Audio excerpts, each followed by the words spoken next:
J'ai testé pour vous.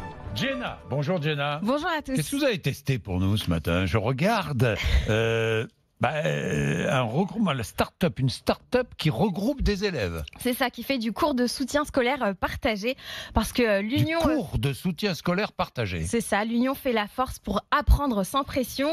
Direction la banlieue sud de Paris, chez Hakim, un cadre d'entreprise et prof de soutien scolaire. J'ai fait un retour en CM1 avec Maïlan pour des divisions et en 5e avec Assia pour les nombres relatifs. Autour de biscuits et de thé comme à la maison, l'atmosphère était à la fois décontractée et studieuse. Le professeur du jour a l'habitude de ces rendez-vous de 2 heures en petits groupes de 2 à 4 élèves. Il reçoit maximum. chez lui ? Oui, voilà, il reçoit chez lui plusieurs élèves et avec différents niveaux de la primaire au collège. Et la primaire au collège. Voilà, c'est un atout cette pédagogie, comme il me l'expliquait. C'est de l'entraide aussi entre les élèves et un partage des frais pour les parents.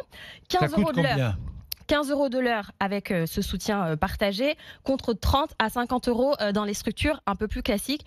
Souvent en plus, Oui, c'est comme dans des Academia territoires un peu ou, délaissés où justement c'est 15 € de l'heure. voilà. Donc je trouve que outre l'aspect financier, C'est pas donné non plus. c'est pas donné non plus, mais ça permet aussi à d'autres enfants qui n'ont pas la possibilité et parents qui n'ont pas les moyens de pouvoir apporter ce soutien à leurs enfants, d'en bénéficier à moindre coût. Et en plus, il y a un suivi après chaque séance. Il y a un réseau de 300 professeurs pour l'instant dans l'Île-de-France. L'objectif, c'est de l'étendre sur tout le territoire. Il faut rappeler qu'un élève sur 6 prend des cours de soutien scolaire pour éviter le décrochage scolaire. Ça se multiplie, ce genre d'initiative.